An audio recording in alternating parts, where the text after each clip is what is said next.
Tapi begini Pak, kalau berbicara tentang bencana nasional ini kan status yang menunjukkan kondisi saat ini. Memang ini sudah berangsur lama dari hari kejadian, tetapi kan masih banyak masyarakat yang melihat bahwa status bencana nasional harusnya dengan cepat bisa ditetapkan dengan adanya bencana ini. Kami ingin tahu Pak, dari perspektif Bapak sendiri, apa indikator yang paling krusial untuk bisa menetapkan status bencana nasional? Jumlah korban, luas wilayah terdampak, atau kemampuan fiskal daerah? Karena kalau kita lihat sebenarnya angkanya baik jumlah korban, wilayah yang terdampak, kerugian fiskal, semuanya sama besarnya, Pak.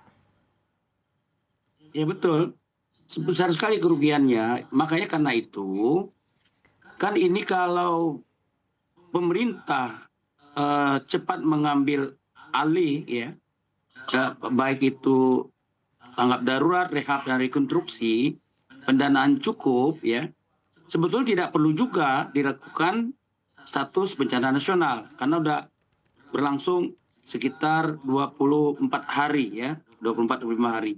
Sekarang ini harus dipikirkan adalah DPR mengajukan, diskusikan dengan pemerintah, berapa kira-kira anggaran yang diperlukan untuk menyelesaikan masa rehab rekonstruksi ini.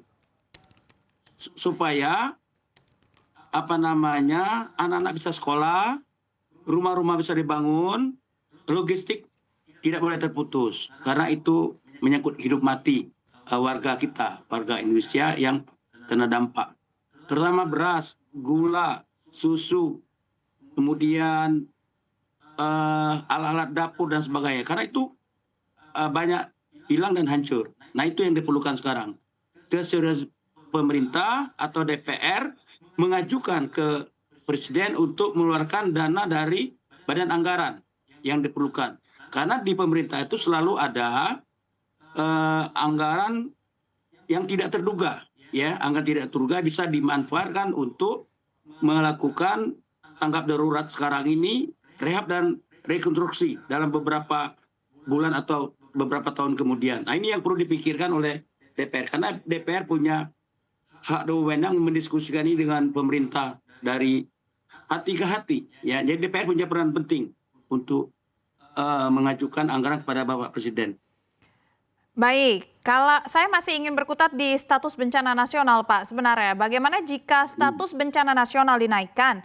Manfaat konkret apa yang paling dibutuhkan dan bisa langsung dirasakan oleh wilayah terdampak? Dan ada tidak sebenarnya menurut Bapak lihat perbedaan dengan pemberian status bencana nasional dengan tidak bencana nasional? Karena kita kan pasti semua masih bertanya-tanya kenapa bencana sebesar ini tidak ditetapkan sebagai bencana nasional. Jadi gini Bu, biasanya kalau bencana nasional itu langsung dibicarakan dengan DPR RI biasa. Waktu saya DPR tahun 2004 ya, waktu bencana 2006 ya, bencana tsunami ya, itu DPR bicara dengan pemerintah untuk menjadikan tsunami itu bencana nasional. Jadi memang intinya di DPR. Kalau kita cuma bisa bersuara. Kalau memang ini kan soal anggaran Bu, ya, menetapkan bencana nasional tidak bencana nasional itu. Kalau anggaran masih memadai, itu bisa didorong oleh Perpres atau Perpu atau apalah, tetapi harus bersama DPR, karena DPR yang tahu anggaran yang tidak terduga itu yang bisa digunakan untuk status bencana nasional. Jadi tergantung dengan mereka di DPR dan Presiden. Kalau kami cuman sebagai advokasi cuman bisa menyambungkan aspirasi kabupaten yang terdampak maupun beberapa pendapat masyarakat ini.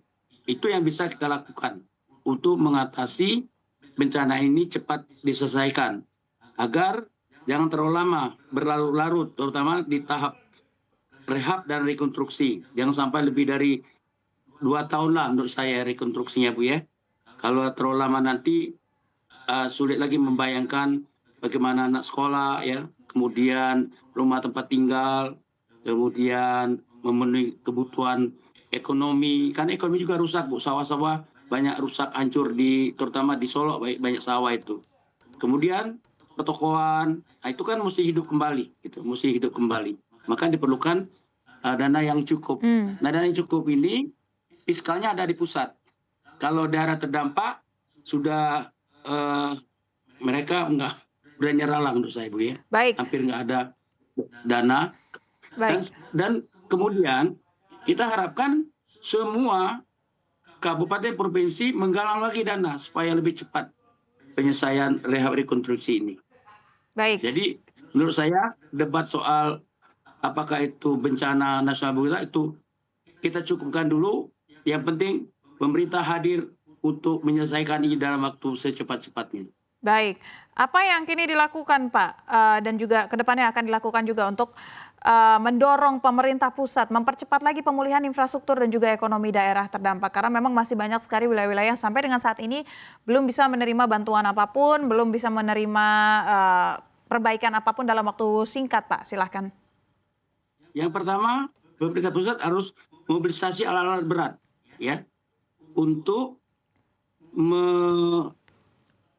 memperbaiki infrastruktur dan lumpur yang menumpuk dan mencari jenazah yang belum ditemukan. Itu. Dan juga digunakan untuk membuka akses alat-alat berat itu. Yang kedua, perlu helikopter angkut atau Hercules diperbanyak untuk angkut barang ya. Saya mempermudah karena beberapa akses kan belum terbuka dengan baik. Jadi mobilisasi alat angkut barang harus diperbanyak ke daerah-daerah bencana. Nah, yang ketiga tentu mesti ada satgas yang memantau dari detik ke detik sehingga daerah bencana ini bisa dikontrol oleh Bapak Presiden. Sehingga Bapak Presiden meminta informasi dari yang paling bertanggung jawab terhadap bencana ini. Bisa melalui Pak Mendagri, bisa dibentuk satgas terbaru atau gubernur masing-masing di daerah, bisa aja. Supaya Bapak Presiden mendapat informasi update dengan peristiwa bencana seperti ini. Begitu, Sab. Ya, baik.